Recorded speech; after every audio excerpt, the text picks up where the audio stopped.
go. So, ladies, what is going on? Just that he needs to get it together. Sick of that. I am sick of it. Something is seriously wrong with you. Why is he still there? She shouldn't be near Congress. You need an exorcism because I don't know what is wrong with you people. It was so powerful. And I really wish everybody would stop bowing down to this. What is he talking about? This makes no sense. They know they are not the oppressed party, but they love being the superior ones and they want to flaunt it. So it was always made political, particularly for people of color and the LGBTQ population. We end off every episode with a cockroach. This episode's cockroach. Everything. Everything? All the things are going on. All the things? Mm-hmm. What is up, everybody? It's Dr. Vibe here, host and producer of the award-winning Dr. Vibe show, the home of Epic Conversations, and I'm the host of Epic Conversations, 2020 Best Podcast News Award winner, 2018 Innovation Award winner given out by the Canadian Ethnic Media Association, and I host the only online conversation in the world for dads and fathers that is sponsored by Dove Men Care. It's also co-sponsored by Dad Central, Canada's national fatherhood organization, and through that collaboration last year, I was able to reach out with a team to over 100 fathers and dads around the world. There's always like to say you're blessed, highly favored, a magnet for miracles, and a solution for someone's problem. It's Saturday night, a little bit later than usual. Sorry for the technical difficulties. It's all on Dr. Vibe's shiny head. So I own it. I own it today. But you know what? It's Saturday night and the people are already piled in. So let's get it going. You know, it's State of Things with Aisha and Jill. And we have a special guest tonight. And we're going to get to them in just a moment. But let's bring up Aisha and Jill. How you doing? Hi. Good. How's the week been? A very calm week in the world. Jill, we're not hearing you. Yeah, your microphone is scratchy. No, we're not hearing you. You may need to log out. Oh, hold on. I think I should be here, but... Yep. Yeah, but it's a little of a... Okay. Oh, every time you move it, We're getting static, yeah. we're getting... Okay, so we'll let Jill work out her technical challenges. Aisha, what's been going on in your world? Not much really, just like keeping track of what's going on in the news and everything, and keeping up with family. That's all that my family's talking about right now in our family chat, our text chat, is just what's been going on in the world. So but it was a pretty low-key week. All right, good stuff. Jill, do we have you back? I hope so. Yay! There we go. There's the Jill Jones we know and absolutely love. What's been going on in your world, Jill? Just the same normal stuff that I do, through the week, and then just really, just watching what's been going on in the Ukraine has been pretty sort of grabbed my focus the last few days. Okay. All right. Mm-hmm. And we have a special guest from my side of the border who is gives a lot of commentary, and she did some comments last week during the live conversation. We asked her if she had time to jump in. She is here. Christy White, how are you? I'm good. How are you? I'm outstanding. What's been going on? Not much, just like everybody else. I think our whole family has really been just kind of keeping an eye on what's going on in the world right now. Excellent. And can you share a little background about yourself for those who may not know about you? Absolutely. I'm an Indigenous female. I'm also a children's author and book publisher from Oneida Nation of the Thames, which is here in Canada. I am a Canuck and happy to be with these lovely women tonight. Oh, are you ready for their silos? Oh, I'm ready. Well, I know. Well, it's not the first time you've been here with us, so you know, and you're a regular fan or a contributor, so you know what we're getting ourselves into tonight. So absolutely, thanks and shout out to everyone who is here. Hey, Jen Myers, good to see you. Christina, Good to see you also. Black Beauty, Christina, Jill, Dr. Vibe, and Jill. So let's get at, well, if we didn't talk about this subject first, you would probably be mad at us. So let's get it right going, family. Ukraine. Well, well, um, I have no, you know what? I just, every time I like turn on the news, and I've really kept it on, all I can say to myself is punk ass Putin. He just, it, I don't think that we ever assumed he was not necessarily going to invade. He's trying to go as far as he possibly can. Um, what baffles me is the response of the rest of the world. The sanctions apparently aren't going to work. And like I heard someone say this morning, he doesn't care about the consequences. He really doesn't. And that's why he keeps going further and further and further. And at some point, the NATO members are going to have to join in and do something, because the people of Ukraine are out there fighting with baseballs and firecrackers. And they need weaponry. They need support. They just don't have the numbers. And how many of their military have already been killed in these strikes? So it's a very sad place. And I think the part that broke my heart watching this on the news was the infants, the newborns being cared for in that subway, the thing Right. the subway.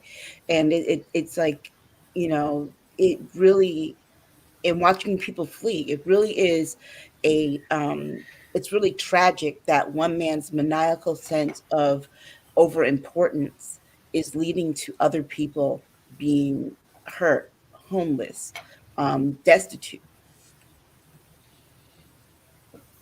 Anyone wants to follow up? I don't necessarily think that that what's going on is a losing battle for the Ukrainians. I know that I would have to say, now remember, I told you guys that I thought the invasion was going to happen after the Olympics, and it did. And I still feel in my gut that I do think Putin cares. I think he cares a lot more than people, because if he didn't, he wouldn't be. These are like really almost emotional moves. He's attacking, trying to bring something back to 1975 for legacy purposes, they say. But you have to really sit and think, what's the urgency? He's only 68 or 69 years old. What's happening that he wants this? I mean, what's the impetus to push so feverishly at this point? So quite possibly there is a physical ailment going on. He's working with a limited amount of time. I don't know. There's also the other consideration that he was given some information from Donald Trump, and he only has a certain amount of window of time to go in and jack up Ukraine, because we know that Donald Trump helped to facilitate the first disembowelment of Ukraine by getting rid of the ambassadors and sort of disrupting that whole thing. So we know that that's where part of the disembowelment started. And so there's really a short window of time before Joe Biden's been in office, a year and a half, not even a half of that. It's been a year and 2 months. So a year and 1 month. So what could possibly have been structured, or the infrastructure getting reconfigured?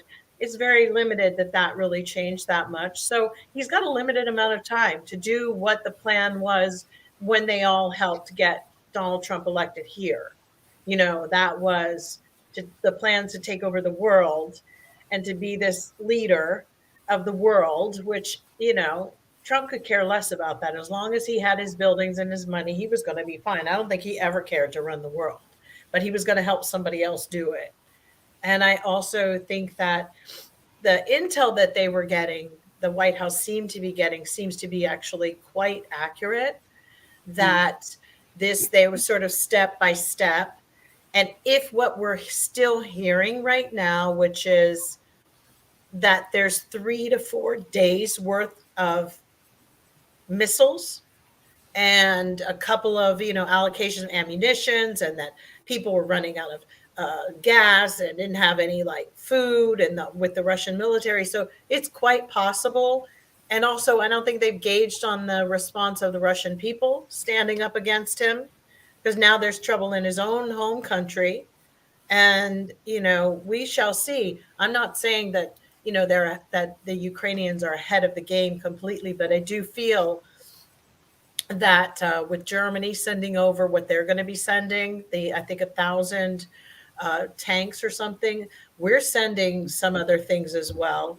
All the EU countries, so NATO countries, have started to subtly pitch in, and I do think sanctions will work, but I don't think you will feel them immediately. It's going to be some time, and once they figure out how to jimmy that SWIFT code stuff, it's going to do something. Let's put it this way: Abramovich signed over freaking Chelsea, his team, of his football team in England, to what were the polite words that he used? Wasn't like he gave them up, but they're sort of being held by like a charity kind of division, because he doesn't want his assets frozen. They said that all billionaires of the oligarchs lost $32 billion just yesterday alone. There's a whole list in Business Insider about that. So, yeah, I don't know. I think we're going to have to really watch and see. As it is tonight, people in Kyiv were learning how to make Molotov cocktails, all citizens, every age group. Because remember, if you have an 18-year-old son or older, they are not allowed to leave the country. So if you were trying to leave at this point, that's not going to happen. So a lot of people, I believe, are going to stand by their loved ones and stand there, and they're going to fight. And that passion, you can't ever take for granted. It's going to be interesting to see what they bomb and what they do up against these maniacs. Christy? Well, I wanted to share a story actually with everybody about this scarf I have on. And a lot of Indigenous females, we adorn these scarves on our traditional outfits. Like, I'm a jingle dress dancer, and I have one in like red and stuff like that. And a lot of Indigenous females across Turtle Island are sporting them right now, because they are actually a Ukrainian scarf from the women. And that was the first trade that Indigenous women had with the Ukrainian, especially Wow. European women. So when we actually, if you look up Indigenous stuff, when you hear anything about a kokum scarf, which is like a grandmother's scarf, these are the scarves we're talking about. And if you just look up Ukrainian scarves, they're just absolutely beautiful. And I mean, so we have this connection and this already agreement with the Ukraine. So, I mean, our people right now are just really, really hurting for them, knowing that, I mean, there's people literally just picking up whatever they can to defend themselves and hoping to make it out alive. Like, we couldn't even imagine what they're going through. And our hearts are with all of them over there. Yes. Is it too little, too late from the West? I don't think so. On one hand, I think that there's more that we probably can do, and that they're going to rely on intelligence and continue to monitor the situation and ratchet up the sanctions. I mean, like, now they just ratcheted them up today, so that the bank, now it's going to directly affect the banks, and Putin, his money, is going to directly affect him monetarily. But I also wonder what American Putin shared with him. I mean, Donald Trump.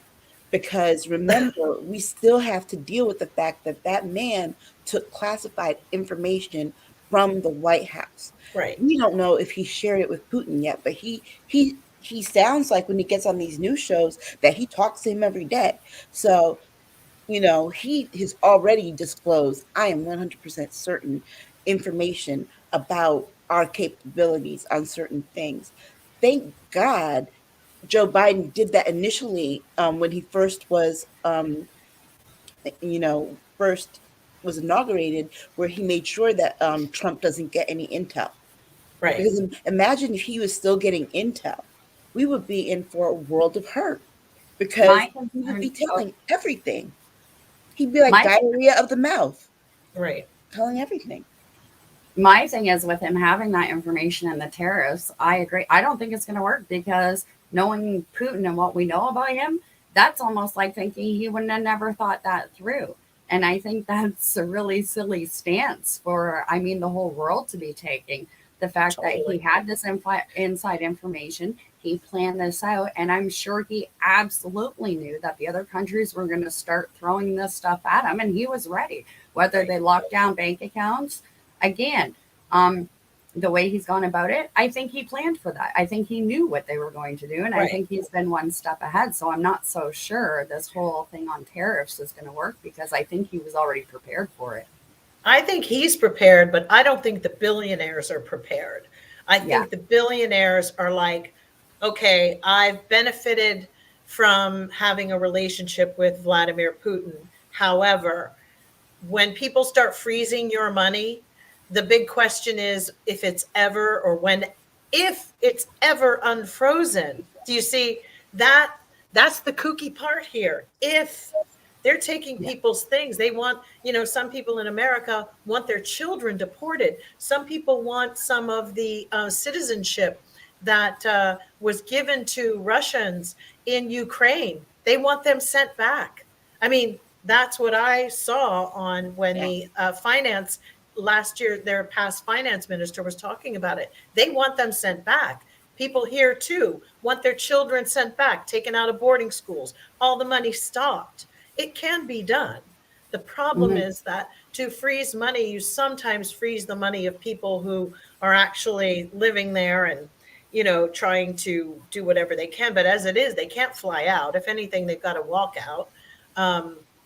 It's definitely really difficult. And for sure, he's thought about it just like he thought about surrounding Chernobyl with the toxic waste and holding that over everybody's heads. The biggest problem here is that, you can allow, it's like that movie with Farrah Fawcett and the burning bed. Did y'all see that? Yeah.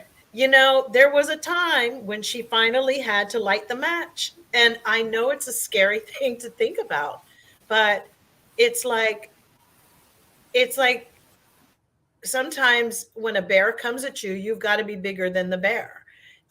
You have to. It's really frightening what he's pulling, but are we going to be at the mercy of this crazy person for how long? It's just like not right. Putting ice on them and going and moving them out shouldn't be too difficult, but of course they won't do it. But if and more importantly, they need to go and zip up all those senators who went to Russia. They should not be receiving any intel. And they need to start, Merrick Garland and them need to start protecting this country like they give a fuck about it, because they don't. I'm really pissed off. They don't act like they do. Because your first thought would be like, this is treason. This man, the reason he has information to know all of this is because it's been shared with him. And for all we know, they're talking on their cell phones right now, because we don't know if even our crew of people like our FBI or CIA, do they belong to us, or who do they belong to? The right wing, the left, it's ridiculous anymore. So they better get on the good foot, because people are not going to tolerate this. And for those that are up here, they said 25 to 40% of Republicans are supporters of Putin. That is frightening. That's like saying during World War II that most of the people in this country who were Republicans were supporters of Hitler, or we had people who were here supporters of Joseph Stalin. This is his legacy.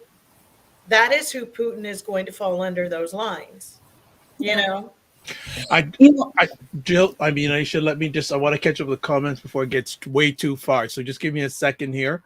So Ira's saying, wow, straight for the juggler right off the bat. Well, if you're the first, this is what we do. So get ready. William saying, just stopping by to say hello, have a great conversation. Black Beauty. Hi, Jen, Christy, and everyone else tuned in. Black Beauty doesn't hold back. For Ukraine, Putin is a real POS. If you don't know what that means, go Google it. Ira Timothy, yes. I guess responding to if it's too late, saying never.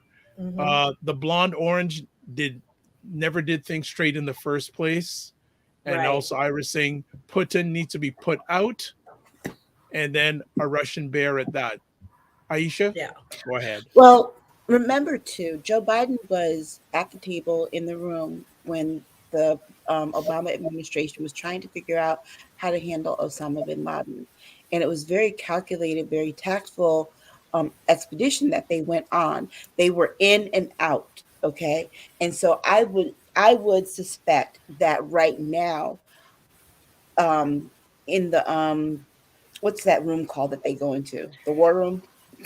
Yeah, it is. Yes. Situation room or war room? Situation Situation room, room. yes. So Okay. in the situation room, I'm sure that they are working to plan out how do we go if we have to go in, how do we go in and get out? Because in order to do that, remember they've got to present this in the United States side. They've got to present it to Congress. Congress has to vote on it for him to go in. So they've got it. They're right. They're back there. I'm sure. They would building call the him. We have too many people who are Putin supporters, like that Jordan, whatever from Ohio. That's the problem. We've got traitors in our midst, and they need to be actually thrown into Guantanamo while we're dealing with this. We do, but see, the Senate doesn't vote on this. The House does because it's Them financial. too, But but the them House, too. but we do have a majority, and there are some Republicans that will come to that side. Those aren't the ones that are getting all the It air. doesn't. My But point is, they don't need to be privy to hearing anything. They are no, they not. don't. They They're don't hear anything. compromised. They don't have to hear everything, but they do have to vote. I mean, that's just I how it is. know, but to they're go to war. compromised, So and because our stupid AG has taken so long, we're getting buried deeper and deeper. right. But if they do a covert Hasn't been mission doing like they a did fucking with job. Osama bin Laden, they really don't need the vote of Congress. They go in and they do it and they get out. And so that should be the target. Putin is also making some very sloppy mistakes here, because when his own people in his own administration are kind of like, dude, what are you doing?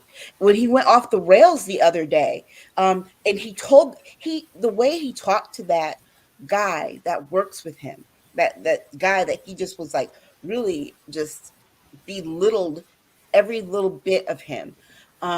It became obvious to people around in that circle, like this man has really lost it. And And so did you they're notice the changing of the suits in that speech? yeah. What the heck? How many dress changes did he take? That filming must have gone on for days. Or you have to think, then why did he change in the middle each time to change clothes? What was he doing? Does he sweat really badly? Okay, I don't know, in the lights, or was this a whole week long performance of filming? And there was definitely no one on continuity because he literally was changing clothes in the middle of this. It was like watching Yeah. like a diary. Someone made an observation on one of the news shows um, that looking at him physically, even physically, he looks different. And I'm wondering if he's got some health issues that he's deciding that now's the time I have to do this. Prednisone face. Everybody's Yes, saying he has moon moon face. face, moon Yes, face, prednisone face. It's not, or that's a double, because he's got moon face like like he's on steroids. He hmm looks like, that's that thing. yeah. And some people have been like, well, he gets fillers and Botox. Yeah, I get that, but But then it's moon face. it's moon If face, you've ever had it, you know what it is. I've had it. I Me had too. it. Yeah, I totally had it. So, and I think you guys might even remember it, but I had it when I came out of the hospital, from an asthma attack. So there's something that's going on with him, and also really weird thing that, okay, I always talk a little bit about astrologists that have been saying things. There've been a few astrologers talking about this happening because Pluto is in its return. And this is the time when our country was formed, based upon the formations right now are almost the same as 1776, believe it or not, the Pluto placement, which kind of wild. But the interesting thing, and it's so interesting that Joe Biden is the person in place for this. He is a Scorpio. Vladimir Putin has a Scorpio ascendant, meaning he presents like he's sneaky and shady, but he's a Libran. Librans have a hell of a time making a decision. That's why that jacket and the changing the clothes happened, y'all. That man was like, I think I like the red better, or maybe the blue. That's when you know it's a Libran. But because the Scorpio would have played it like cool and kept a black jacket on and just done his thing and out. What's interesting is that Libra part. I'm a Libra. I can never decide. The thing is that the formations that are happening, Jupiter actually is in a very lucky placement for Putin at the moment. But just because it's lucky for him, it happens to be lucky for Biden as well. Remember, the Ides of March are coming. So if you guys know, that's always a very weird time. And war tends to be around March. Most times it goes back to Shakespearean times. Shakespeare wrote about the Ides of March. So, and Mars, because it's a very time of planetary, violence and stuff. But it shifts into Biden's placement around March 4th. So let's see, because most of the intel is saying that if Ukraine can hold off for 10 days, the tides could change. That's I don't know. I'll let Christine in just a moment just catch up with some more comments. Ira says it could be that Putin has been watching the West and the slow response that North America has had to the trucker protests and allowed it to go on for so long, may have thinking him as a sign of weakness, especially when some politicians sided with the convoy. So he may be thinking more bold about this attack he has committed. Christina's saying America was focused on brown people, that the Putin was able to plan all of this. I wonder if 45 and him were in alliance the whole time. Wonder? Of course they were. Tila. So interesting that many on the far right in this country think of Putin as a hero right now. Truly sick. Here's the thing with this. They're just trying to be contrary. Okay? People like him. They like his strength. They like he's a man to them. But they're also trying to be contrary. It's like whatever is going to create problems for Biden, they love it. Whatever is going to because even the fact that they don't want the refugees here makes me kind of like, okay, so you don't want ethnic whites here either. It's like you got mad with the Syrians, you got mad with the Afghans, got mad with the Latino population coming in, mad with the Haitians coming in.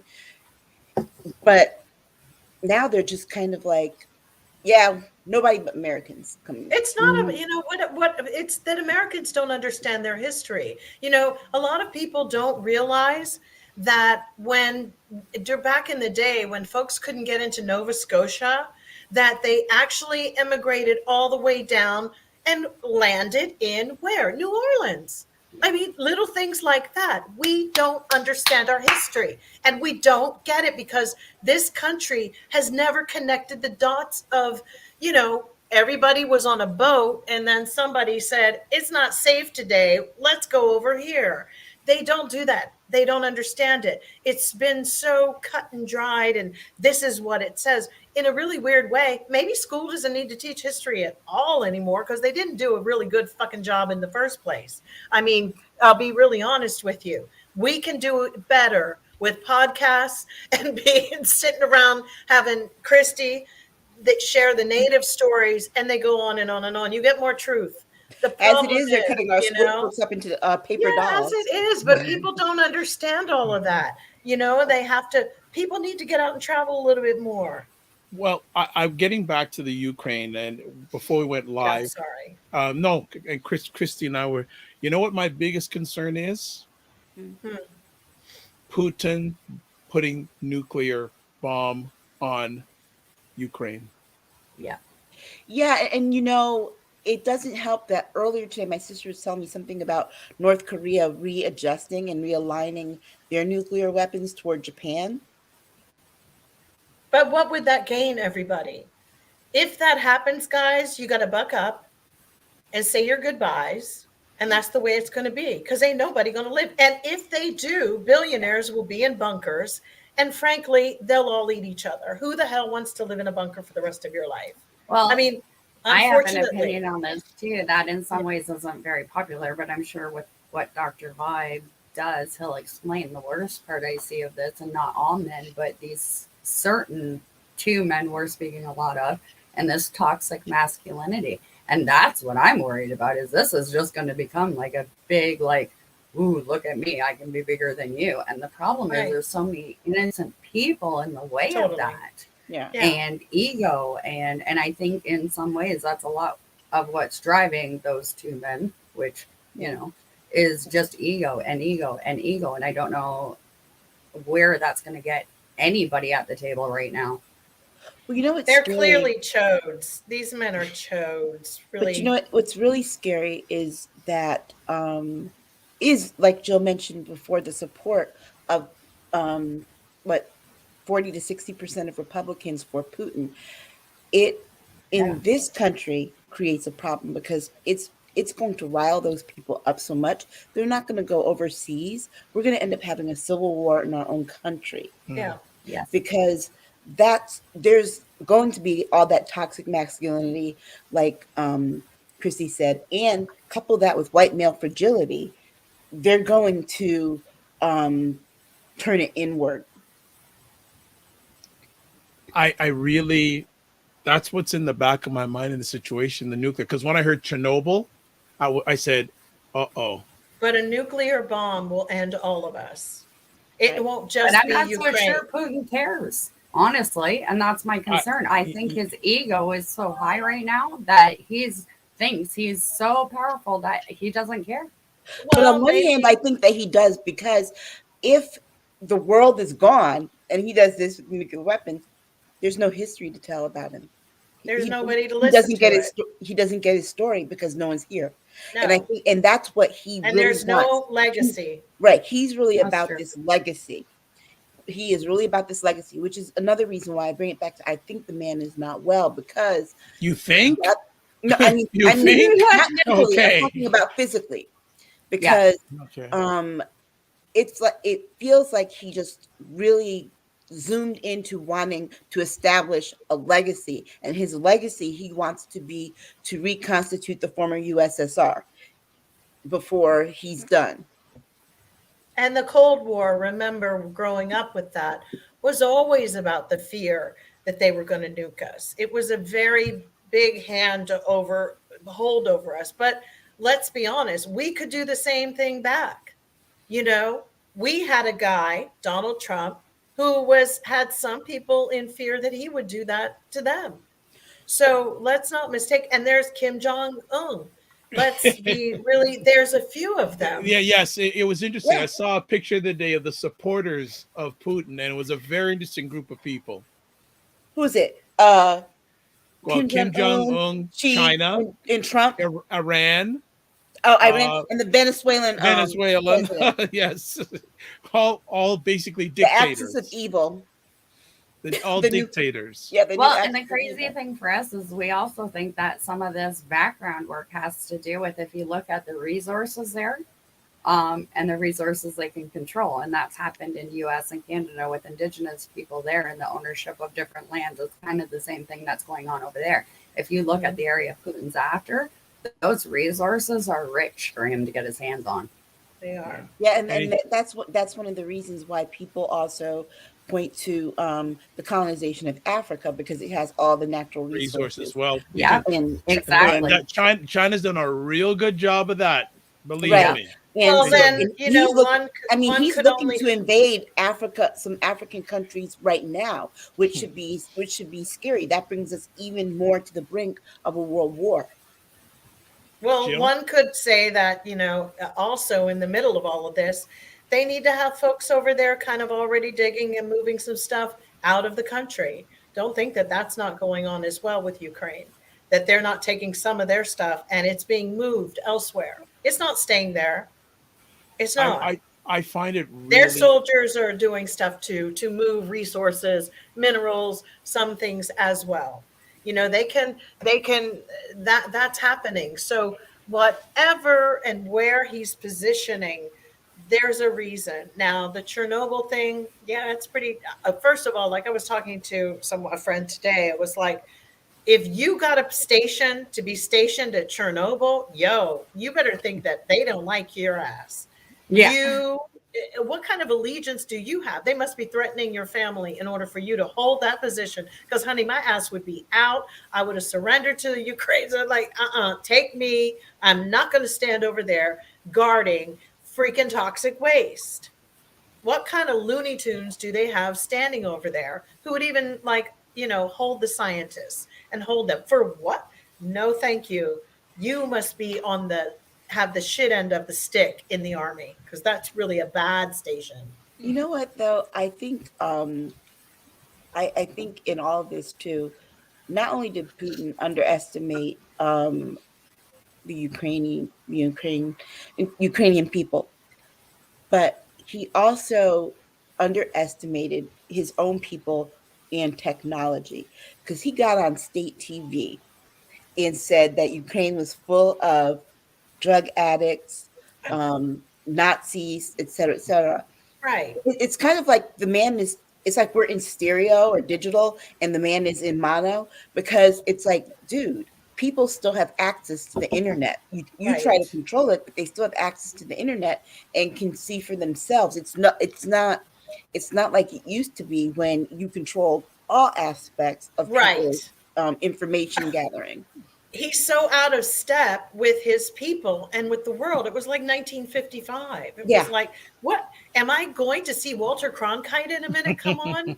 Because he's out of step. And then his people are like marching and he's not in sync with them. This really only proved like, wow, the Russian people are like just sitting there themselves, like going, how the hell are we going to get rid of this man? Because they know that it's been in their hands for a long time.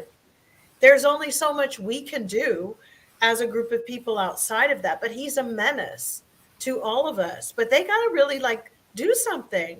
They're the ones who got him there. And then he decided to put himself in office forever until he dies. That was the first step that was slippery. That was crazy. Look, all the townspeople need to go round up and surround his house at this point and be like, no, he's out of step. Yeah. Because the truth of the matter is the young people don't want that. They were all listening to the same music. They're all listening to trap music. They're doing their thing. And when you see that, I don't actually have to enjoy all the music. But when you see the 13 who were on Snake Island and somebody did a montage of them today and their music and their youth and their exuberance and their, hardness. The thing is, what's so incredible to me was, all these kids are kids and they ain't about this life of fighting for borders and over borders. And the only reason when they get ready to blow us all, nuke us all up, is when it's just about billionaires living the life on another planet, because poor people are going to rise up and say, we're fucking tired of fighting rich people's wars. And we don't want our kids to keep doing it for you. And that's why you got all these billionaires going into space. They're looking for Planet B. Yeah, and that other crazy, they had a NASA kind of guy from Russia who's threatening to, shoot down our space station. At that point, I'm sorry guys, but we gotta go. You can't, somebody can't knock you down. It's like being in school. You teach your kids, get the hell up and you take your shot, and you better make sure it's a good shot. And that's when you arm them with some plastic forks from the school cafeteria. And look, if we go in, you think the Ukrainian draft of 1865 was something, Are you okay, Christy? Make sure they got that between their knuckles. Like, they don't have any indigenous moms completely get what she just said. That's what we're going to have to do. Plastic forks in the cafeteria. Do you ladies see the West getting involved military wise in this conflict? If they have to, they will, because I think that like Jill said, if he advances so far into Ukraine and comes up to the border of Poland. Poland and Romania. remains there and starts surrounding Poland, it's on. And Romania, that he's not Right. playing. The goof from Hungary already, is like he's an authoritarian leader. So he's already, sucking and rimming Putin. That was expected. We know who those guys are going to be. But you've got to understand that we are in a conscious shift, and we've got to believe in that, whether our spirit guides tell us or whatever. And we all have to be very brave, because this is not for the faint of heart, what's going down. We have a lot of corrupt people. Don't you guys just wake up and go, where has this endorsement come from, where people are so amoral and, not even trying to be decent anymore? That when it starts to get reckless like this, that means somebody they think that it's ending. They think that, they're worried about something that we don't know they're close to. All right, let's catch up with comments real quick. Okay. What's even more scary is that Putin doesn't even have to use or create his own propaganda videos anymore. He's taking clips from American media. It's true. It's true. Let's catch up with the comments. All of it rooted, Kristen saying, all of it rooted in sheer greed, power, and control. Tila saying, a man with no one to rule over doesn't make sense. Black Beauty, unfortunately, if Putin and the powers decide to use nukes, they'll be able to target the nuclear missiles at certain targets, therefore sparing mankind. We'll see. No more resources. Tila saying, Kristen, let's be careful. Care will never factor into social pathology.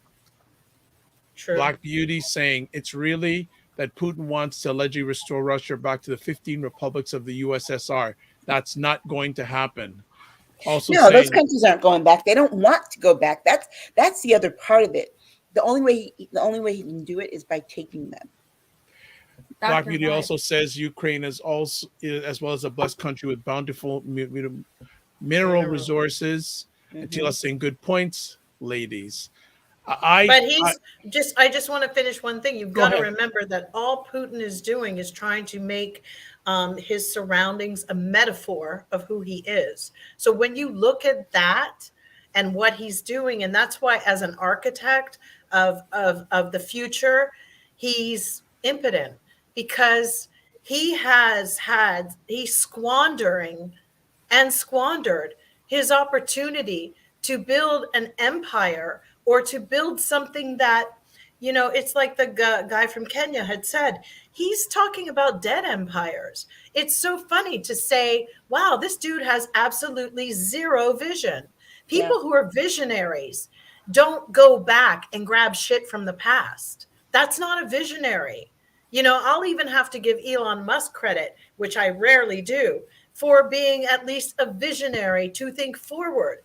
These people are not visionary. Even Joe Biden is more of a visionary. He's about, I don't think I want to deal with war anymore. We've got to find a better way.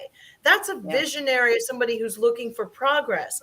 But punk Putin, it's like, bitch, you haven't learned anything. You've been trolling around the KGB for how damn long? Like, this is all this bitch has? Hiding behind nuclear weapons? Come on, guys. Come on. It's we can't even cast you outside. Let's cast you outside and see what you got. The best way to describe it from an Indigenous standpoint, it's almost like here, if we put it into Indigenous standpoint, he's trying to really push through a treaty and enact an old treaty without consultation of the people. Absolutely. And he's not even a great warrior, because he hasn't earned the right to be a warrior. That's what's so amazing to me. None of these guys pushing pencils. You're so right. That's why he can't there's no vision. Spirit guide and spirit from above that's going to guide the right way is not going to send you anything, but darkness will. But remember, he also is still acting with the mind of being a KGB agent. Yeah. Right? Yeah, he's a So low level, he's still in that. He's a middle still in that manager. He's still in that mindset. It's like he never took on the persona of a leader. Right. He's Middle always- management. That's all he ever he- was. And he got the Right. opportunity. And now he's a company man. It's like, oh, for fuck's sake. Everybody knows the company man at their corporation. It's like they stay there forever. They've always dodged it when everybody else got cut or laid off. There's the company man. Somehow they made it through. But they're always just, it's like you go, wow, they don't really add or take away from anything. You know, they just keep the same old okie doke going. He's okie doke. He's not a visionary. And the other part of it that's super scary is that on this side of the ocean, right? Mm-hmm. I don't see how come there is a fraction of people who don't, well, again, like Joe said, people don't know history. And so there is that faction of the country that doesn't realize that this is exactly what Adolf Hitler did going into countries and how he started going and moving into countries to take them over. Okay, this is how that happened. This here is the start of it. And who did Adolf Hitler start to blame? He started to blame the Jews. Well, guess what? Putin's out here saying there's a Nazi element that he has to take care of, right? So these guys worship the wading Nazis. into, and I don't even think Hitler would have given them any respect. I don't even think he would have thought much of their leadership, because copying somebody is the word. It's not flattery. When you really think about it, this show has been played before. Yeah, this show has been played. He's not even different than that era. Yeah. There was Stalin, then there was Hitler. We still can differentiate those two. We can differentiate a few, Idi Amin. We can differentiate different people, you know, from their horrors that they've done. But these guys are just, you know, knockoffs. And it's like, wow, like, is this is your vision? But to see that you are a middle management guy from the KGB, and this is as far as you want to go, and you could have created harmony, peace, something really pretty fucking amazing. You might have really gotten it on, but damn, it's really pretty bad, y'all. He's not even middle management. He's a low-level bureaucrat. Yeah. That's exactly what he is. And I think that, and I think that we have to give credit where credit is due. Right. Zelensky for staying, because he has been, the United States offered to help move him somewhere, right? But the fact that he's like, no, I'm staying. The people are staying. You've got people who were in Poland, who are Ukrainian, going back to help fight. So you know, Putin might have his in his mind how he thinks this is going to go, but the people of the Ukraine are very resilient right now, and they very much want to say, you know, not even want to say, they're saying this is our land, and we are going to protect it. I mean, let's be honest, even if he like messes around with Chernobyl so much, what does that do to Belarus or Russia? They're all like, what the heck is going on? And why would Belarus support all that? Kazakhstan said, hang on a minute, y'all, slow your roll. You know, it's like, you know, China was like, can y'all go back to the table? Who else jumped in and was just like, you know, this is just not the way to do this, because it's just not the way. And we got to know that there's maybe there's stuff we don't know. And we've got to keep an eye on Kim Jong-un, because he's going to take advantage of the fact that everybody's eyes are over there. Absolutely.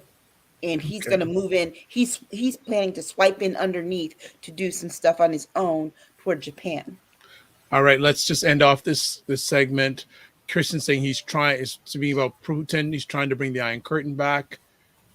Green-eyed, haven't seen you a bit. Good to have you back. Maybe 45 has shared classify he stole with Putin. We mentioned about that. If you, such as if will interfere in this slaughter. Cinema Canella, has anyone thought about the consequences to the countries Russia supports and provides goods and services to, like Cuba, Venezuela, etc.? Well, Venezuela again supports what Putin's doing. Yeah. So they don't really care about their But so does Iran. yeah. Mm-hmm. Yeah, of Which course. is But that's interesting all just a on its problem. own. I But mean, you are we, remember too, but the Taliban doesn't. Okay. I will right? say the Yeah. Taliban, that's how crazy this world is right now. The Taliban released their press release, which was like, yo, we can't even hang with this. Get back and negotiate some more. So you know, everybody, whatever they, I don't know, it's a very interesting time that we're living in. And sometimes you can see the ones that don't want to give up their dead empires and maybe move forward. I mean, the world is full of crazy men, but we've got a real one here Well, with this. well, like I say a lot these days, the more I know, the less I understand. True. I'm with I've got to that point these days. So, a lot of people commenting in real time. Please keep it coming. One last comment on this subject.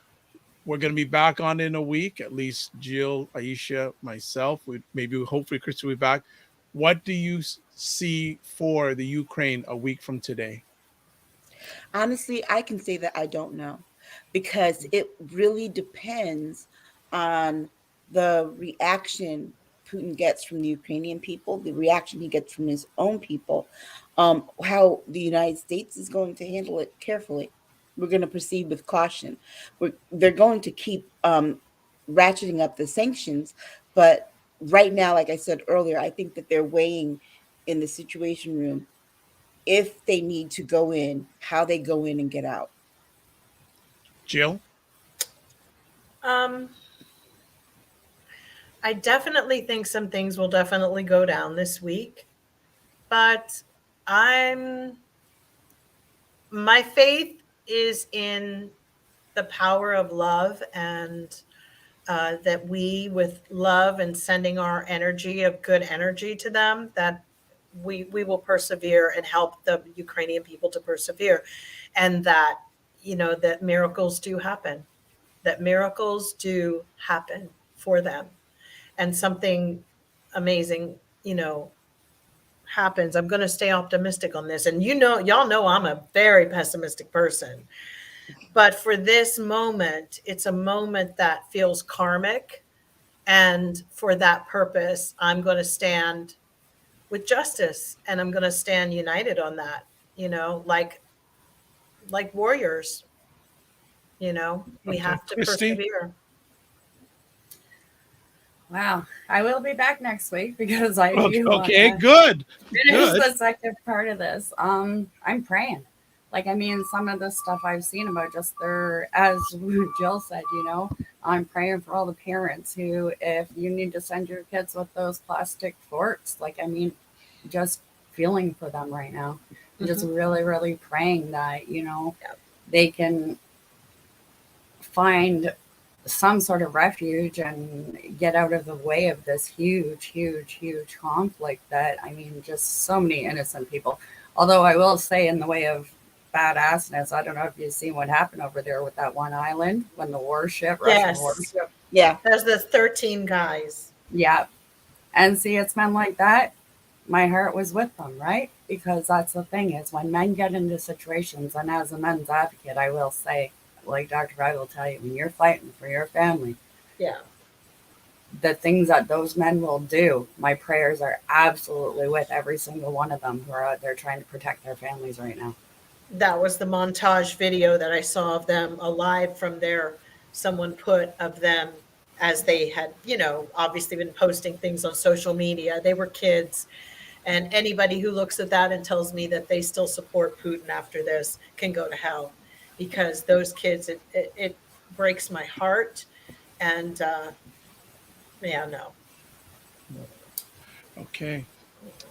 unacceptable. Let's continue on. Let's maybe have something more positive. Ketanji Brown selected as Joe Biden's pick for the Supreme Court of the United States. Thoughts? She's a great candidate. She's almost immaculate. I got annoyed. What was it? Yesterday morning, when Mika Brzezinski announced on Morning Joe that this was, she was, a Harvard graduate and had an uncle that went to prison for cocaine possession. I'm like, what really? Really? And Morning Joe is responsible for Trump. I'll say that because they gave him all that platitude. They're so passive When they aggressive. turn around and do something like that, it's like, why is that the first thing you went to? You didn't talk about her accomplishments. The things that really count, for a justice, her knowledge of the law. She's tried cases. She'll be the first jurist in how many since Thurgood Marshall who's actually been a trial attorney. Yep. And that, she rules with a very, very fair hand and steady hand on the law. And they didn't talk about those things, and that she was, they went right to the negative. And of course, the Republican Party is up here talking about, oh, we want to vet her thoroughly. And it's like, you know what, and make sure she's qualified. First of all, as Black people, we know we have to be 10 times qualified in order to just get a foot in the door. So I believe me, this woman is more than qualified. She's more qualified than anyone sitting on the bench at the present time. And in addition to that, I think the fact that we've got senators with the gall to say that they're really going to, drive hard. You're barely qualified to even be sitting in the Senate. What are you talking about? The only thing that you meet is the age requirement. Right. And they don't even read the Constitution or any of the full bills and laws that come before them, like the Supreme Court justices do. I'm not even sure Kavanaugh can read. All I know is he likes beer. I know. We do know that. He's doing beer commercials, right? Right. I like beer. I mean, I like beer. Think about it. In his confirmation hearings, he spent 10 minutes talking about beer. About how much him and Squee like beer. Yeah. Okay. And they're going to grill this woman on such frivolous little tiny things. Oh, we read back in high school, you put the word "the" where you should have put "ah." Right. And it's going to be little nitpicky things like that, because what they're going to have to do, these same ones that are going to go hard on her, will have to account for the fact that, wait a second, it was just 4 or 6 months ago that you approved her, right, for a higher seat. So what's different now? What changed between now and then, aside from the fact that Joe Biden said he was going to appoint a Black woman to the Supreme Court? We can't hear you, Dr. Vibe. I think it says a lot that this is the first time in history a Black woman has maybe that just says enough about America right there. And think about it. She talks about Constance Motley, who was born here in New Haven, like I was, and the fact that she really should have been the first Black woman appointed to the Supreme Court. Mm-hmm. Jill? Well, I have to admit, I don't know a ton about her or any of this whole justice thing. I'm still learning. It's a learning curve. I feel like keeping up with current events is like a full-time job. Yeah. And I like her vibe. I like what I have read about her. I love her voice. I think she's very cute. She's adorable. And I think she has grit. So sometimes grit can be far more important than having the talent. When you have grit, you can get knocked down and get right back up. She has the grit, and she's very well faceted. She's probably the most well-rounded judge that we have. We're in a different, like I keep talking about this shift. We're in a new ground, new territories, because we always, people who are indigenous or people of color, have to walk around with the burden of representation. We have to represent everybody.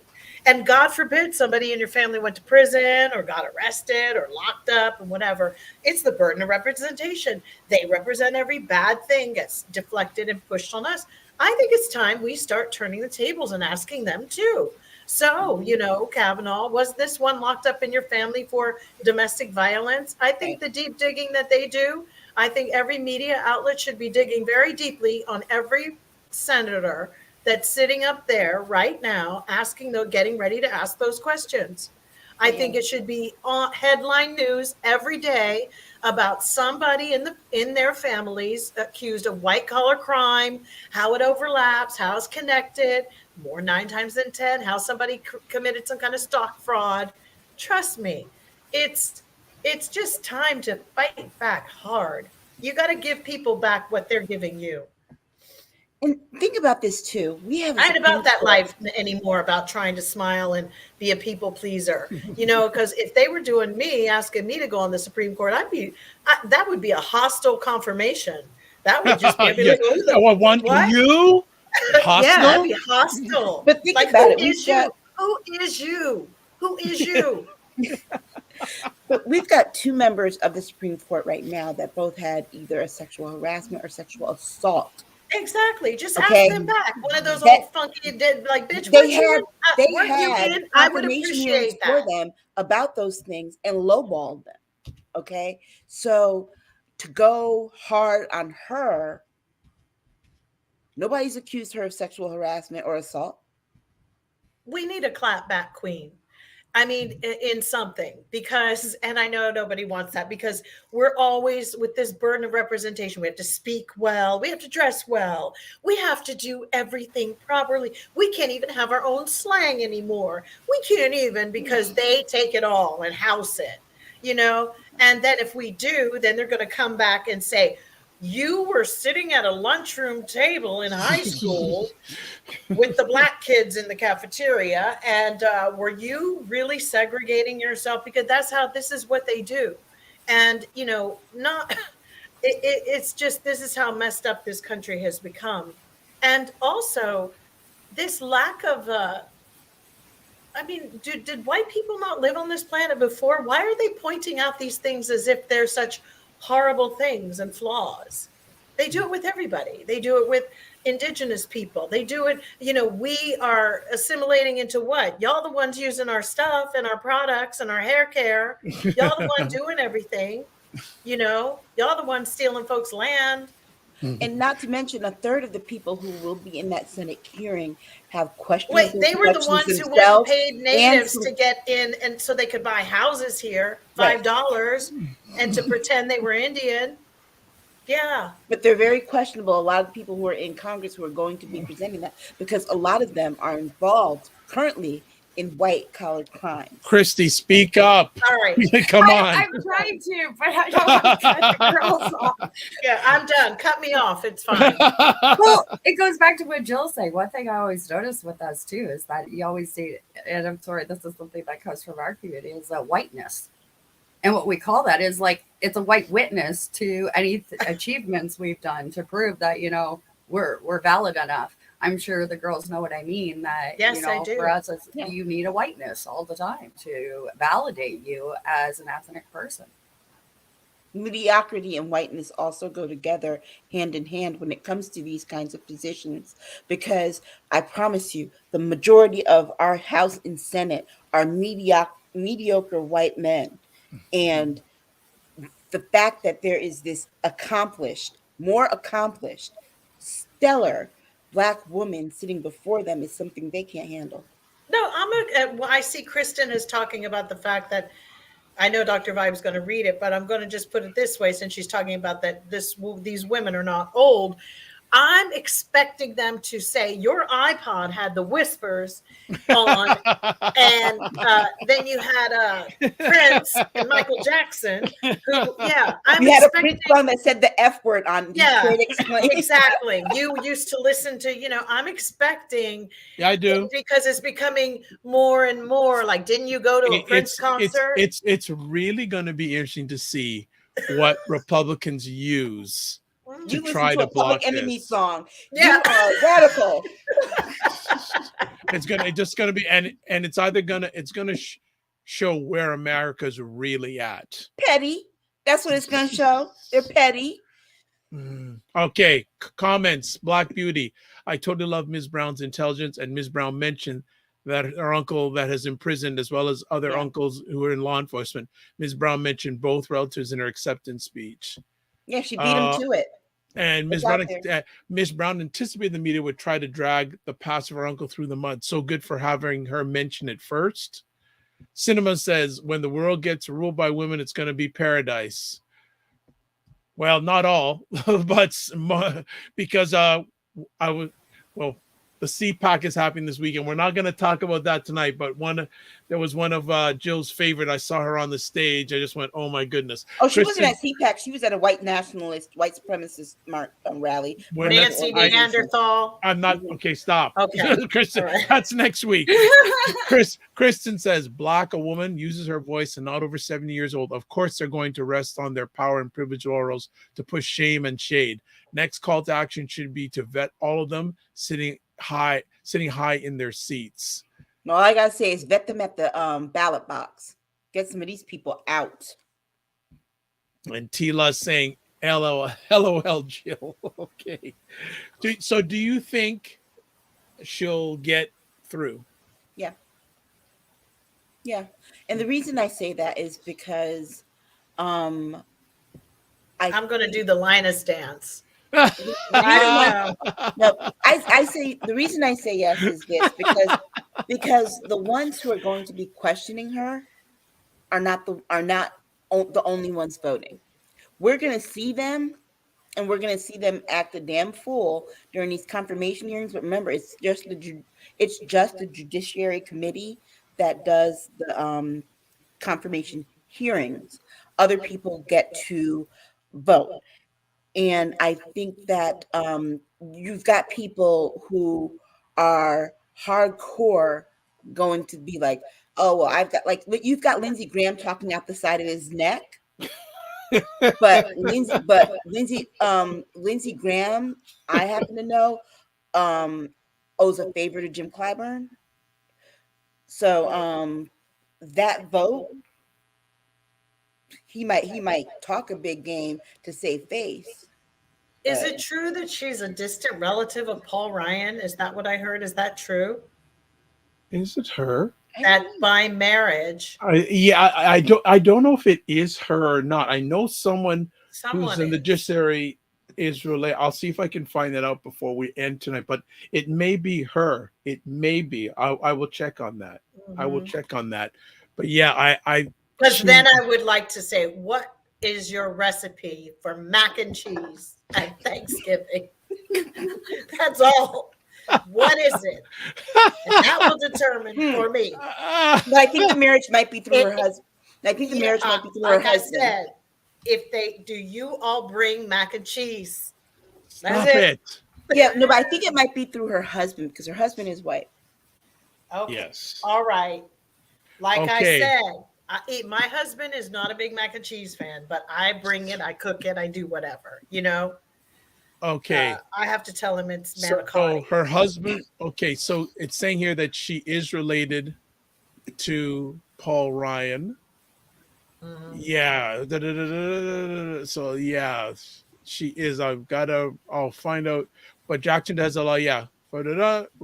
Ryan's across the side. It's all respect for Jackson stems from the connection. Jackson and Ryan are related by marriage. Jackson's husband has a twin brother who is married to Ryan's wife's sister. And the question is, whose family do they go to on Thanksgiving? Well, the way that she spoke about her family, yeah, I kind of think they go to her family's house. Okay, good. So her husband's probably got some flavor. Yeah, let's move on. Oh, hold on. There's some comments here. This is Jill, you're crazy. Yes. Okay, we got that. Cinema Canela. Thank you for looking that up for us. Yeah, our husband's twin brother wife is. Okay, we got that. Next up, oh boy. Ahmaud Arbery's 3 killers are found guilty of federal hate crimes. Surprise at all? No, I'm not. Because And the reason I say that is because the evidence that they did not use in the murder trial was blatant and very obvious that they'd had this, all the text messages and emails and things. They put it in writing. Okay. So it's not that someone could just say, oh, well, maybe he looked at you funny. Maybe it was, like it was a microaggression or something. No, they put it in writing. And the son, Travis, did talk about doing away with Black people, i.e. murder. So that was a strict violation of the federal hate crime. Because remember, the federal hate crime, they were not looking at him, they were not trying him for murder. They tried them just for the hate that led to the killing. I'm wondering though what the sentencing is going to be, because remember when Dylan Roof killed the 9 people in Charleston at Mother Emanuel AME Church, Nikki Haley rushed to get the trial through so that the state murder trial through, because they were going to seek the death penalty. And then the federal government on the hate crime statute also sought the death penalty. And so there was that kind of battle over jurisdiction for a little while. But I wonder what the sentencing is going to be on this one. Will they get the death penalty? I don't know if that'll happen. No. I think that Lady Justice was really busy last week and did some great things. George Floyd's police officers, they were found guilty. Yes, that's true. Yes. My biggest problem is really what we're looking at is how out of sync and out of step leadership in not just our country, but across the board, like we talked about Russia and in Canada as well. It's out of step with what the people are showing them, it's like, or trying to, and the media is getting involved in manipulating all of that. But I think that people are speaking up and saying, we are decent people. These people should be thrown in jail. And then the sentencing is where the problem, and in the enforcement of the laws is where we're having the breakdown of what we've already established. There's a real resistance in the white people to enforce laws on their own. They don't want to. I don't get it. Well, it's the same way that they don't want their kids to feel bad about learning about slavery, learning about white people keeping Black people in slavery. Yeah. I'll tell this story real quick. On Medium, a woman wrote this story about her daughter being in denial of her whiteness. And basically her daughter said to her that she admired Harriet Tubman, and she asked her why. She's like, and then they got into this conversation, and the daughter's like 6 years old, and the mother's like, well, you're white. And she's like, no, I'm not, I'm tan. And the mother says, no, you're white. She's like, well, no, because the white people in the book did bad things. Well, guess what? You got to adjust to that. That's no different than my cousin, when she was little, came to me and asked about the people in the chains that she saw in her history book. So white people in this country we hope that they would get used to other people being here when they came and took over this land. They still haven't, and they pass that discomfort with the rest of the people in society down to their children. And it's a perpetual cycle. And until we have a system where justice is meted out fairly, it's never going to change. This is, what happened with Ahmaud Arbery's, the killers being found guilty of federal hate crime, is it's an inconsistent ruling, right? Because we don't see these rulings very often. In some of these other cases, the federal government won't even venture to investigate. They won't even charge. And then you think about the number of cold civil rights cases from the 60s, right? That they have just decided, oh, we'll open them, but we're not going to met justice out because most of those people are dead. So it's that kind of inconsistency, I think in our justice system that gives white people a false sense of security, or an accurate sense of security, because it really does not apply to them evenly. Christy, Right. can you jump in here from an indigenous lens in regards to this? Because there are many, many injustices that have continue to happen. And I think even last week you had mentioned one or two cases. Could you bring Yes. one or two of them to light to our audience? Yeah. So one I'd like to talk about is the Colton Bushy case, and that happened out west here in Canada. It was a few young boys who were on a white farmer's property in an urban like areas. So as we know, young boys, I'm sure you know Dr. Vibe, they get drinking, they get joyriding, all of that. This man found them on the property, assumed that they were there to steal, which I mean, in some ways I can understand.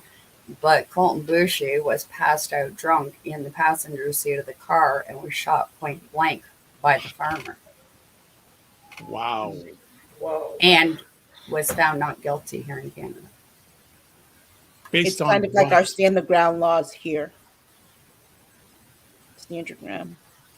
There is a case right now going on in London, Ontario. It's my home city. The woman is actually from my own home community. She has a relative, unfortunately, Indigenous woman who was battling addictions. There was a police officer in London who was found guilty for not rendering aid to her while she was actually in an overdose, and just assumed she was on a bad trip. She's a mother of 11. He has still not served a single day in jail. He is still getting paid, and now he's appealing on the fact that she probably would have died anyway. Yeah. Wow. Well, that's what they tried to do with I forget what case it was, but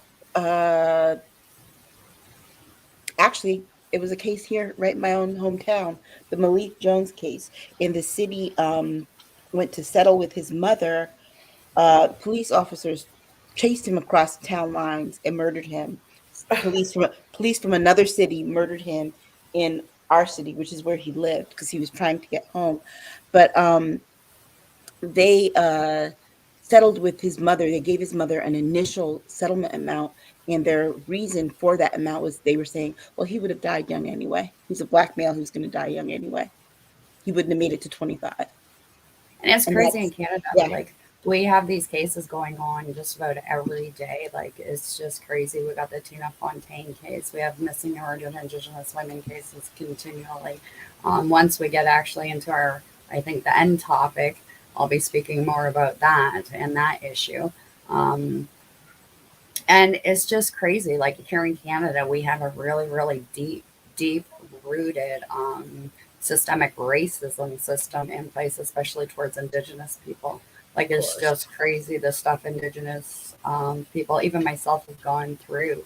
I think a lot of Canadians don't actually realize what's going on, because Canada does have us segregated into reserves and boxes. I pointed out to somebody in the last week, and Aisha, I'm sure you understand this perspective. As a children's author, I don't know why I can't just go somewhere and be Christy White, the children's author.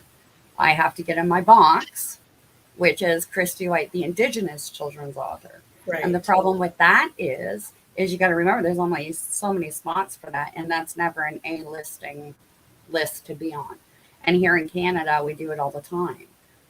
We make, Juno Awards, Indigenous categories to separate them from mainstream artists. Well, I'm sorry, a blues artist who I'm sure Jill can attest, who wins a Juno, no matter what category, is a blues artist. Exactly. So again, the racism and that kind of thing, like, I mean, when that ruling came down, like, we felt for you guys, as I said last week, because it here is in weird. Canada, Indigenous mothers across Canada cried when that ruling came down about Colton Bushy. He was a young boy that we, like, all our sons have been there at one point or another, and they just made it out that his life meant absolutely nothing because he was an Indigenous young male. And we have it repeatedly and repeatedly and repeatedly. So we have so many of these cases. Like, I mean, you can see it just about every day. If you were to Google what's going on in Wet'suwet'en right now, with the pipelines there, RCMP are there manhandling Indigenous women and men and elders, like you've never seen. And that's the take. I know you guys seen it with Standing Rock. And unfortunately, Yes. that is the same stance they take here in Canada at all Indigenous events. I mean, So let's that- be honest, our Standing Rock thing was pretty horrific. What we did not do. It was horrible what America did during that, and did not try to heal. And not your serial killers for the Indigenous women, the missing women. That's not been taken seriously. Well, it's crazy. Jill, I think it was Jill or Aisha had mentioned something last week about, political prisoners or something that had come about. And the first person I thought of is a lot of people, especially in the U.S., don't realize that Leonard Peltier is still a political prisoner. I know. He's never been tried. And it was all because he started the AIM movement, which is the American Indian movement. Mm-hmm. And He pissed somebody off here to this day. Yeah. Yeah, and He that's pissed the off that's the somebody. inconsistency in our legal system here in this country, is that we will hold people on it's like Khalif Brower. He was held in prison all those for 3 years, and they never tried him. They never even did the bond or bail hearing. They just held him in prison for that time until they finally did set a bond, and his family couldn't afford it. So, and we saw how that ended up. He got out and he committed suicide because just being locked in jail. The hell that he went through. And here in We Canada, don't know. just to give you an idea of how bad the racism is, especially for Indigenous, when you think of like population and numbers, Indigenous people only make up 7% of the whole Canadian population. Yet 60% of the people incarcerated in jails right now are Indigenous people. And 65% of the children in care right now are Indigenous children. Right. And if we that's only across make the that world, 7% all across Canada, when you really break that down, it's just residential school and genocide all over, and it's happening in front of everybody. And again, it's complacent. And again, you have mothers who are seeing these rulings of how their children's lives really didn't mean anything. With the Tina Fontaine case, that brought to light that with society, they don't keep an eye on Indigenous children who have aged out of care that are supposed to be in their care. She was killed in a hotel room. Her worker hadn't checked on her in probably about 6 months. Right. So these are the kinds of things that's really, really rooted here. So I completely feel as an ethnic mom, like it's unfortunate for us. We have to teach our especially our young men, a number to a lawyer before you can teach them a number to like a mental health line or, a doctor or somebody who can give them that kind of help, because the help they're going to need is a lawyer at some point.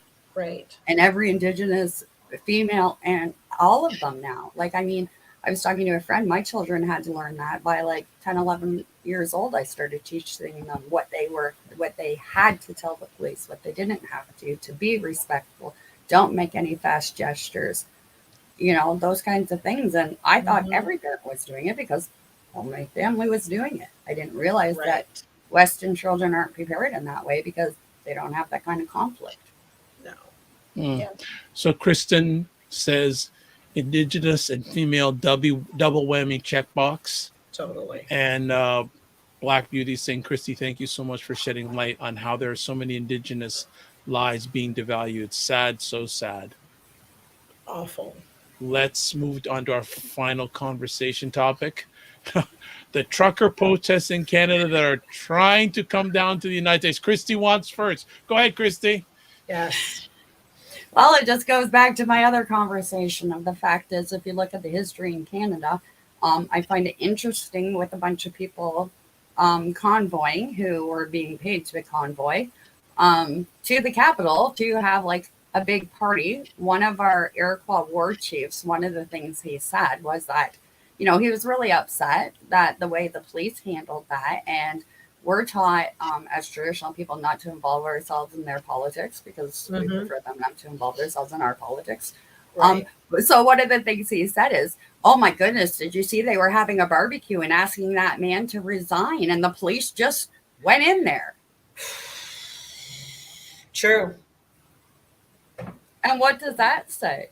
This It is an says that Indigenous man that's seen conflict all over Canada and was like, They were having a party asking this guy to resign, and the police just came in and treated them like that. Yeah. And it didn't help that Americans were really pushing this, Paying for it. you know, pushing it, paying for it, sending people up there to go protest with them. But And here in London, we they have, lost. in London, if you look it up, we have 3 indigenous communities outside of London. We also have one in Brantford, which I mean isn't far from London. And now we have, since this whole rally, I don't know if Dr. Vibe's seen it on the news, but London now has houses popping up with swastikas flying. Whoa. Yeah. I just want to say really quick, Christy, we have a Brantford here too.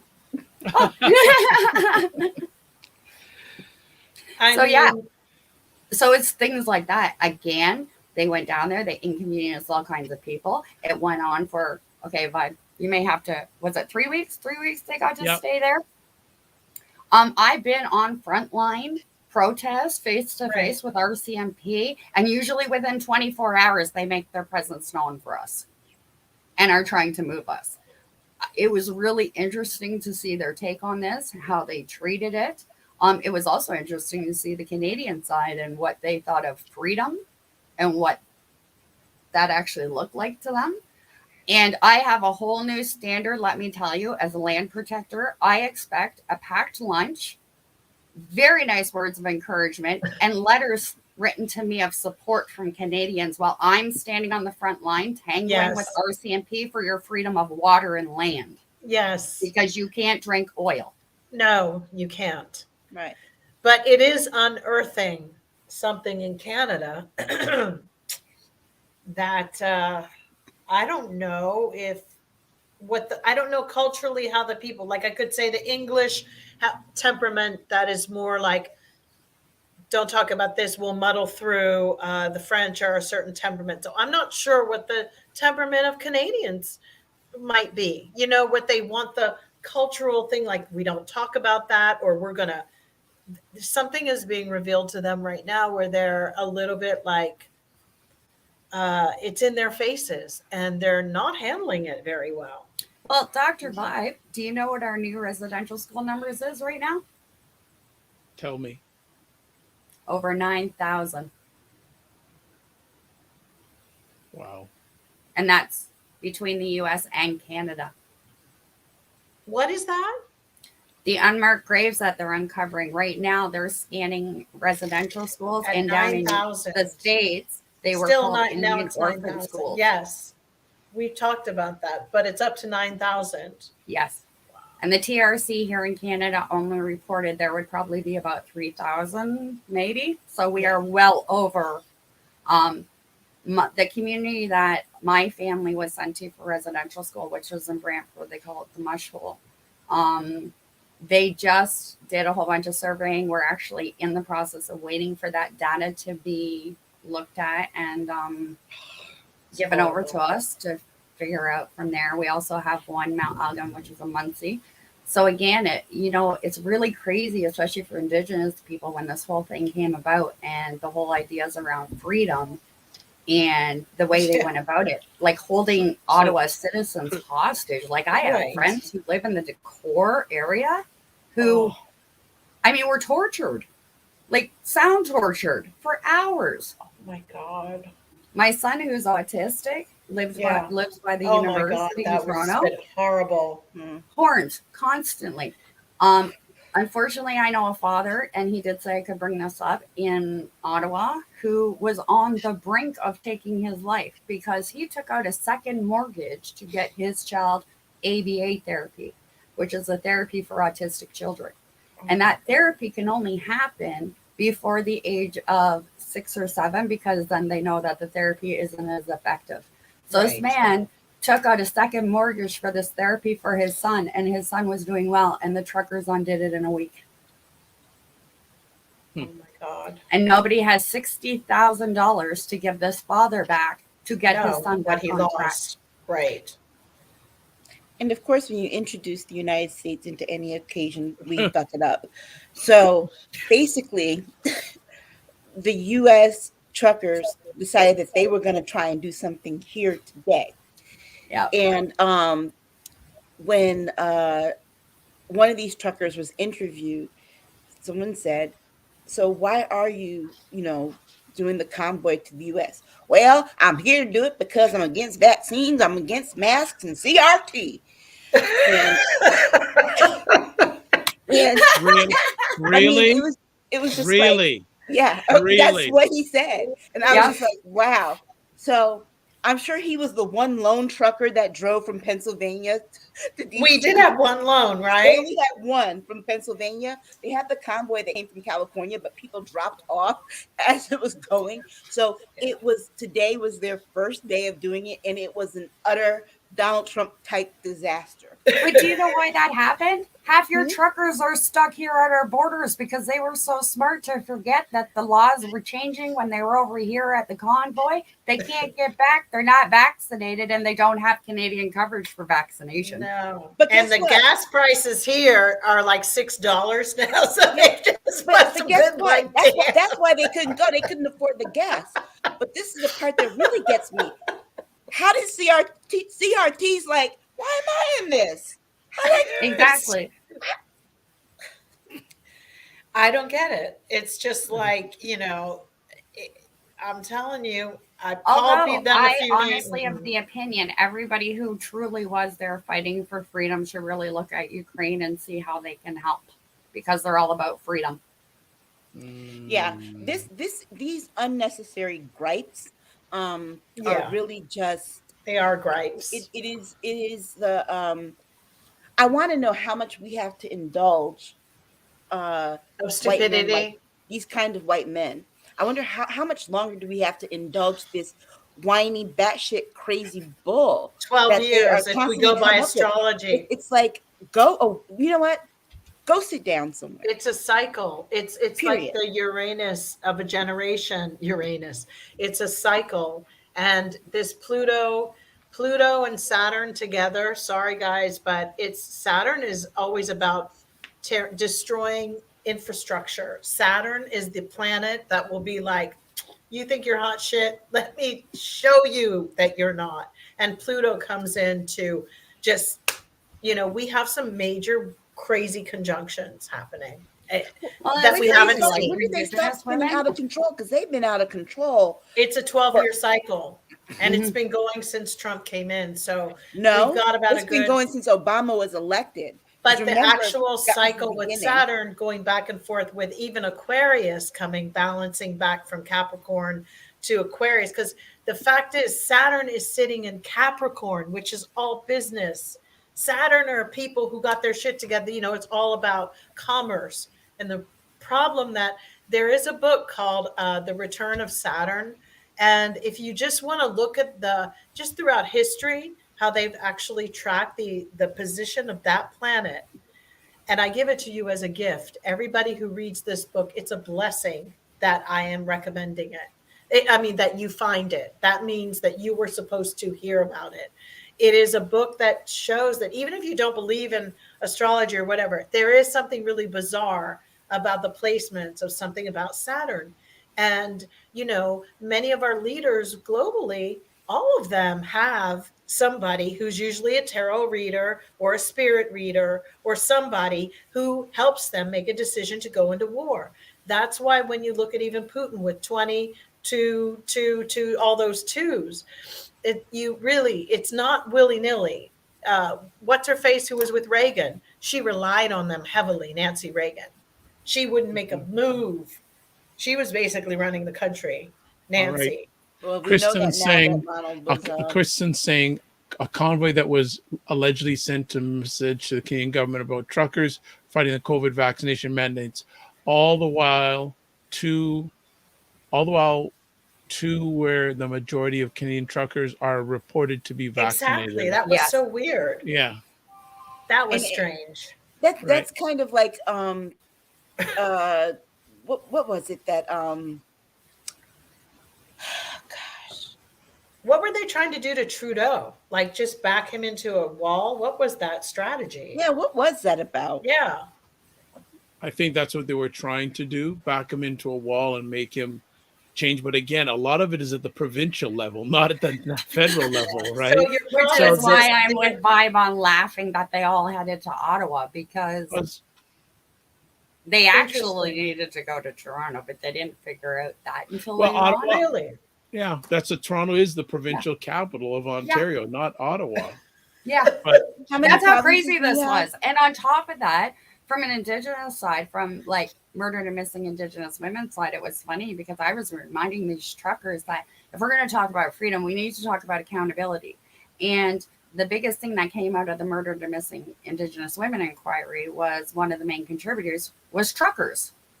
Because when they're in, so I was just reminding them while they're going there and talking about freedom that they could talk to their buddies about holding each other responsible and accountable for how they treat women when they're in those, northern communities. Yeah. Because it was interesting that yet again, they were flexing their white privilege across Canada and having a party. Toxic masculinity. Even in that, reminding them that, yeah, you flex your privilege, and that's why a good portion of Indigenous women end up murdered and missing. Yep. And one of them in the group is killing them, or a couple of them. Well, toxic masculinity and white male fragility go hand in hand. And isn't that crazy? And when they get a good dose of it, you get ignorant shit like what we see happening across our country with these stop woke laws and don't say gay and don't do this and guess what? I don't want my kid to learn about history because it's going to hurt their feelings. No, you don't want your kid to learn about history because they're going to look at that picture of Elizabeth Eckford walking to Central High School and see your contorted face screaming at her in the back and wondering, Grandma, why were you doing this? Yeah. Kristen says, with us teaching our children, I mean, not all truckers are bad or whatever, but again, those good guys out there could start, holding those other guys accountable. It's true. Kristen says, I feel bad in a way to say, quote, the truckers, unquote. The truckers have historically had it pretty rough with government regs, social treatment, etc. The truckers were used to bring this forward, this farce of freedom by white nationalists. Yeah, it was a bit embarrassing. This is something that they're bringing on themselves right now. This is something they're bringing upon themselves right now. The other part with government regulations, well, that was the government. They started this. They got totally exploited, and I'm like, wow.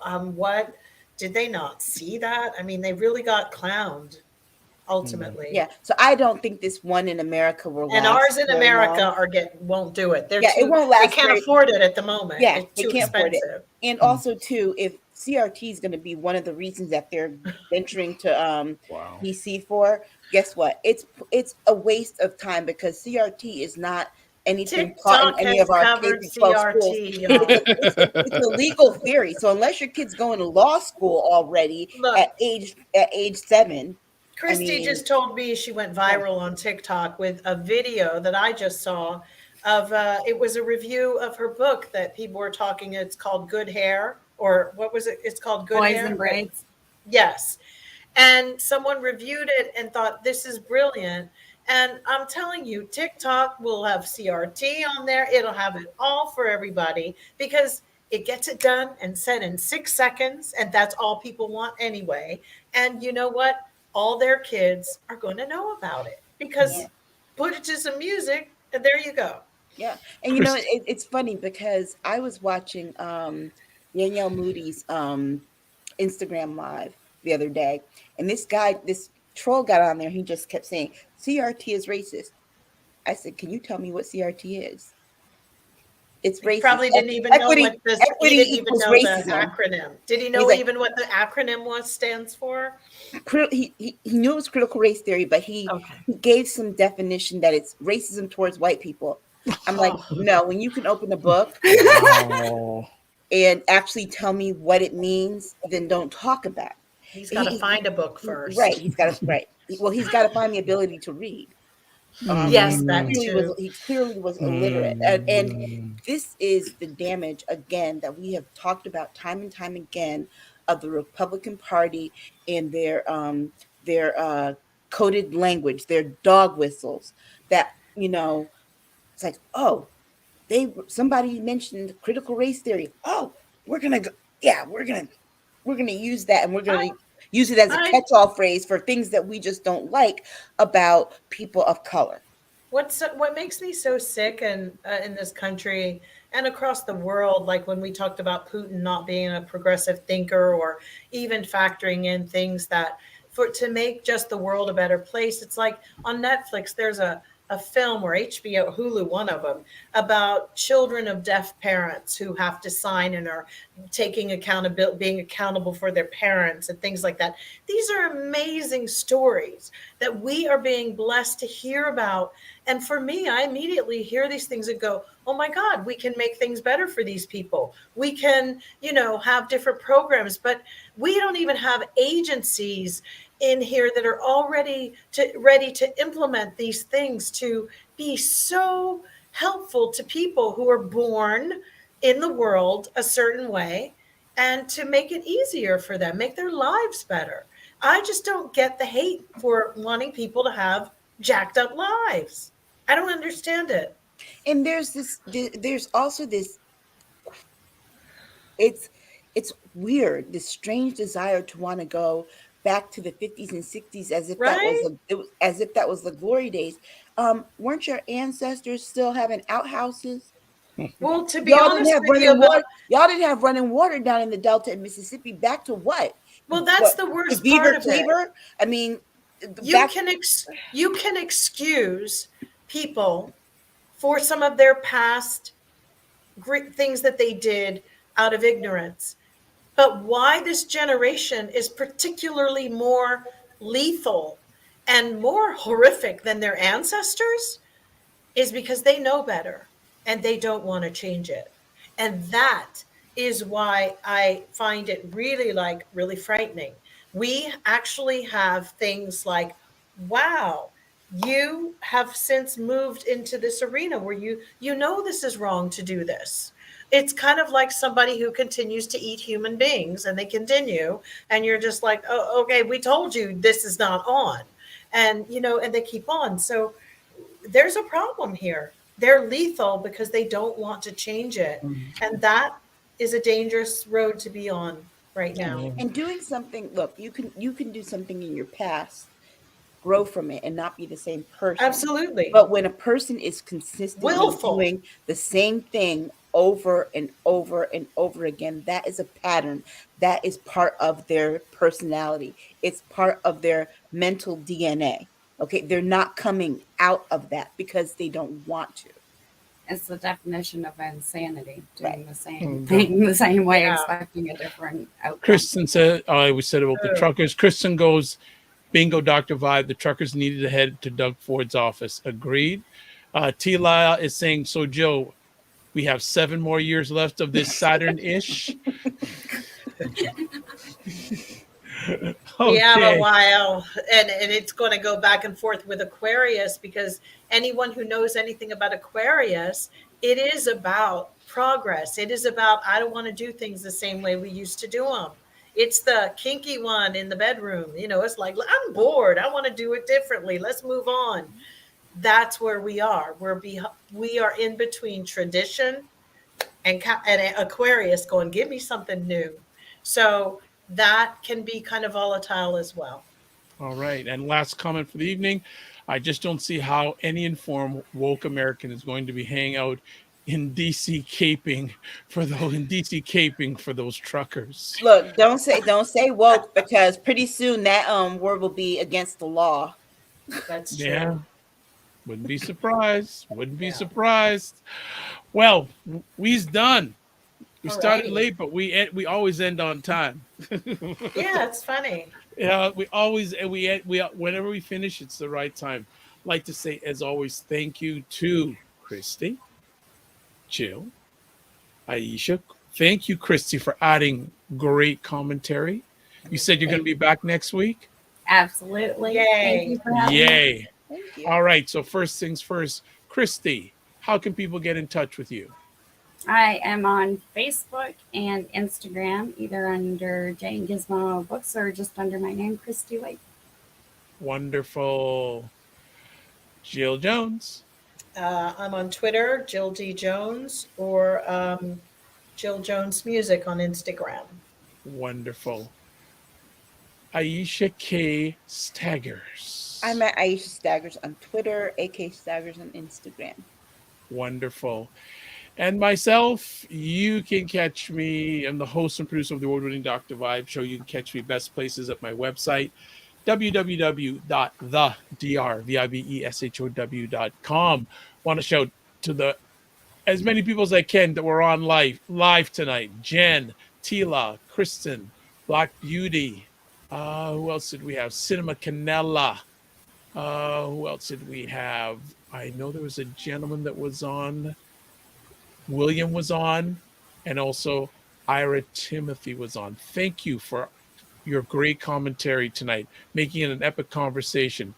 Oh, Black Beauty saying, thanks for having this spot to hang out on Saturday night, Dr. But well, it's not me, it's everybody.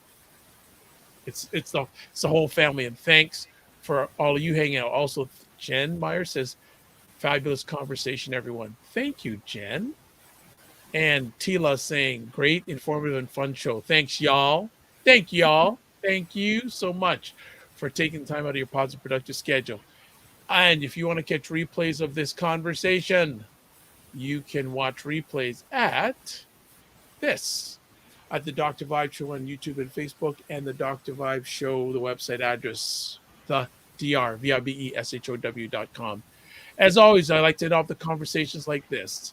Live your life as a dream. If you can dream it, you can make it. Sometimes you have to get small to get stronger. Block assumptions and aim bigger, aim better, aim higher, aim wider. Love, faith, and respect. Remember to give yourselves grace. And always remember, do not manage your time. Manage your energy. Looking forward to seeing everybody next week in and around. We'll try to start at 9 o'clock on time this time.